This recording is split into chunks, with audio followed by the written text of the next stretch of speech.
first, can you both just introduce yourself, talk about your involvement on campus or on SGA? Yeah, so my name is Jocelyn Lucero. I am a junior year at Transy. I am now the newly elected SGA president.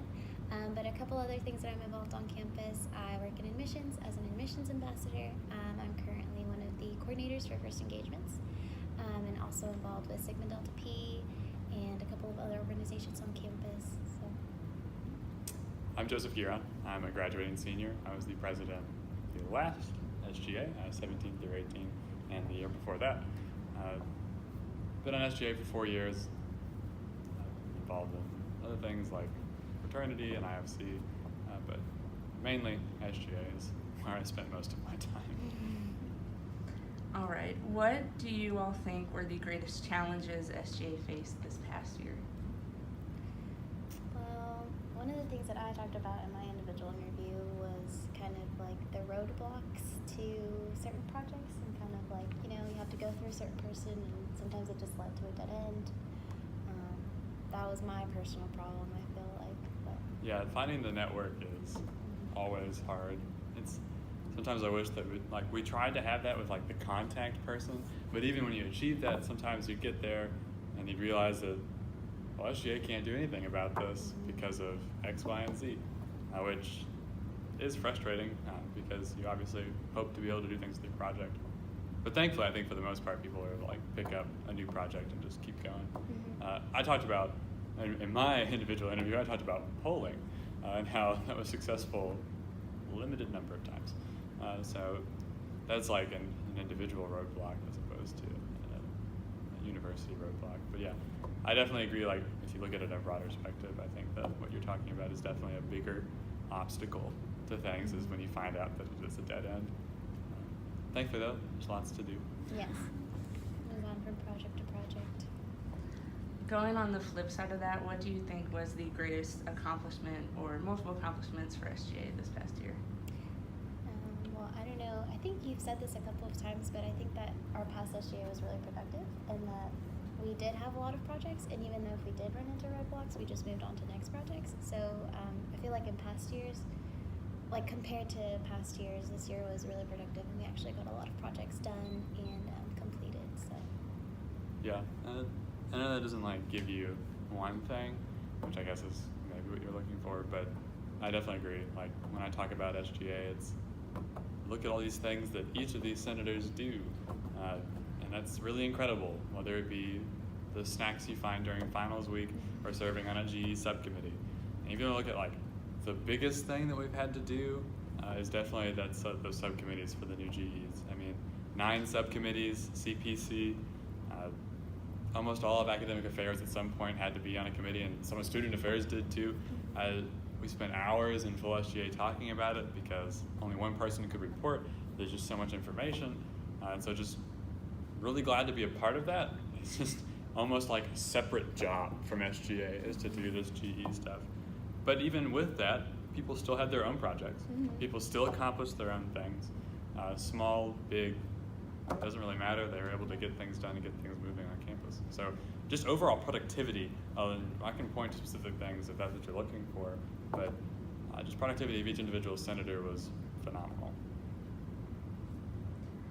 At the presidential debate, a lot of discussion surrounded the relationship between the student body and the administration. I know you really talked about that in your individual. What is your all's assessment of that relationship currently? Do you want to talk about it a little bit first? And then Sure. we'll go. Sure. So the relationship is difficult. It's difficult for a lot of reasons. Most importantly, the administration is very large. The university employs a lot of people. And if SGA is the conduit for that type of communication, there's only 24 of us, 28 if you count EC as separate. And each of us being at a point person for an administrator doesn't make sense. It would take up too much of their time.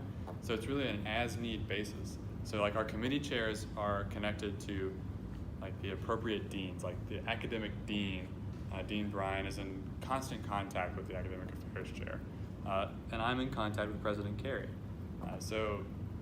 Well, not anymore. Jocelyn is in contact with President Gearon. We have lunch with him next week, actually. So those points of contact are great and always consistent. But as far as everyone else in the administration, or everyone else in the faculty, or everyone else in the staff, it's very hard for us to be in contact, not only because of manpower, but also because those people work on very specific things and we tackle broad projects. But if you want to talk about overarching university to students, well, because the university views SGA as the connection point, it's like a bottleneck, and we can't accommodate the same way that people might expect or want. So direct communication occurs, hit or miss, but we certainly do our best to connect the administration, faculty, and staff to students the best that we can given our size, as well as the scope of our projects, and the sheer quantity of people who work on the university's end. Yeah, and going off of Joey said, he talked about how SGA is that representative body for the whole student body. For us, we're kind of like the middleman between the whole student body and the administration. And that's one of the things that I also talked about in my debate, I feel like, is that we definitely, like Joey said, it's hard because we are such a small SGA, and there's such a big administration, and there's obviously a big student body too. So one of my personal goals is to kind of reach out to more students too and kind of represent more of the student body, and try and get a bigger gauge of what students actually want to do and the projects that they actually want to be done. So, but obviously that's hard, like Joey said. It's hard to get student input, but that's one of the things that I personally want to work on for this next year's SGA.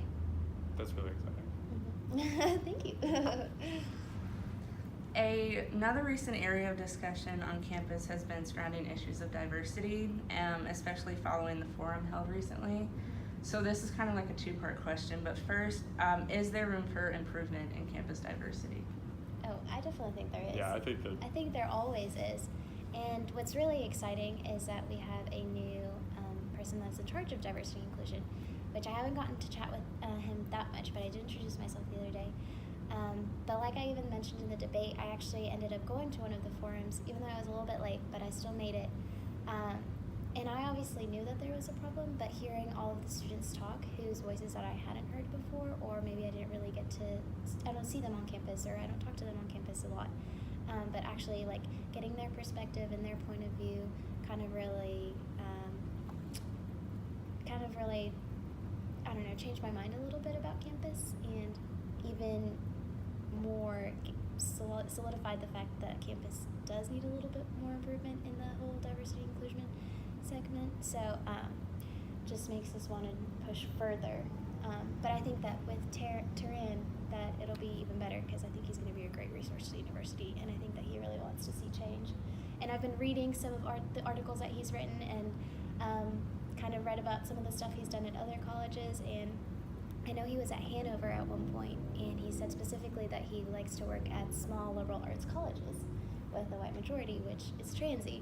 So I'm really excited that this is kind of his scene and his environment, so I'm really excited for that. That's great. Yeah. Just to kind of, we can trace this back to the other question. We have certain liaisons that function within SGA, very similar to how academic affairs meets with the academic dean. We have a diversity liaison, but the diversity liaison has no point person. There's no one for them to go to that's separate to work on individual projects with their zeroed in focus on diversity. So now that we have that point person, that means SGA can take a bigger role in whatever projects they're going to be putting forth, whatever initiatives they want to start. We actually have a real pipeline now for something like that, which definitely has room for improvement, and that's something. Get back to the actual question. Right. But what Jocelyn said is exactly how I feel. There is always room to grow, always room to improve. If there wasn't, we wouldn't have gotten that position. We wouldn't hear people talk about it on campus as much as they do. So I'm glad that there's finally the ability for SGA to respond in a meaningful and productive way, given that there's someone at the university who can tackle these issues, and his sole job is to do so. So I think that in line with the, is there a problem? Well, yes, now we have the potential to get those steps towards a solution. The second part to that question you both kind of already touched on, but I'll ask anyways. Who should lead any efforts to bring about increased diversity? Well, I think it should be the whole campus community. I don't think it should be just one organization. I think it's a joint effort. So I think that definitely SGA can take part in that effort. Like Joey said, we do have a diversity liaison. So, and like he said, now we have an actual point of contact that we can get into contact with. So I think it is a campus-wide joint effort, but I think that SGA definitely, like Joey said earlier, can have a little bit more of a bigger role in that process. So. Yeah, clearly it's a campus-driven movement because it impacts the campus in a way that supersedes most things that SGA takes care of. Like, it's a broader scope, it's got deeper implications, and it's got more lasting consequences than some of the things that we do on a regular basis. But any idea that we have to help will definitely be able to be funneled from this person. So, and I know I'm putting a lot of weight on the newly appointed person, so I don't want that to come across as like, well, it's your job now. But I think this is a person who can spearhead the movement and motivate the campus. And if we can help them do that, some small role, big role, whatever it takes, to then get the gears turning for the entire campus as a whole, because that's where the real initiatives of change can take place, because we can spend all year working on one particular project, but it's just us. And even though we're popularly elected, that still doesn't mean that we represent the entire student body in the way that the entire campus obviously can. And so we obviously can play a role in motivating and fueling the fire, but it really does need to come from the campus as a whole to see these changes for diversity. And that sounds really cliche, but there's really no other way for it to get done. I think that if you put too much pressure on an individual, not only is it hard for them to meet expectations, but when they fall hard. And to avoid that, accountability across the entire campus, I think, is probably the best solution. Besides relations with administration and diversity, what do you think are the greatest concerns of the student body currently? I would say maybe the future of Transy. I know there are a lot of changes going on campus, and a lot of students are kind of wondering, well, what's going to happen? And kind of where does that leave the students? So I think that's one of the biggest problems, excluding those two that you just mentioned. I'll just talk about the future a little bit more. Yeah. I mean, we weren't entirely sure whether or not 4 was going to be offline, and when we found out it was, that changes a lot. I mean, that changes where first years stay, and this is people on campus already. That changes where they stay. Certain buildings now belong to the first years because 4 no longer will be available. So that goes along with the future. It's what happens next? Where do we go? When do things become normal again? What is normal? My entire time at Transy, I've lived in construction. So, and I know that's great for the university. I know that's very important. It took them 50 years. Like, the building's time is up. It's time for new ones, and I'm ready for whatever that point is when we can reach a streamlined ability of how about intrusive construction? Because there's expansion, but that doesn't really get in people's ways. Yeah. But the type of future that Transy is talking about when it comes to everything from building to things like diversity, being aware of where that trajectory is going, knowing that of course it changes constantly, but perhaps just being more aware of it, I think, would help calm students' minds and put them at ease, knowing what the future is going to be, which of course you could trace back to, we hear people all the time, like their go-to person to blame is the administration. It's like, there it is. If you don't know who caused something, you can blame the administration, because that's what people like to do. So I wish people would look at it in a more specific situation, because as I mentioned, there's a lot of people in administration. It's not everyone. It's usually a group of people who have been designated to a particular task. And I think that having a similar accountability like I talked about with the campus, but having on the particular groups in the administration, faculty, and staff who are doing something that maybe isn't super transparent, or doing something that doesn't necessarily have the voices of the students in mind, I think can be more productive in getting those knots untangled than just blanket firing at the overarching university as a whole.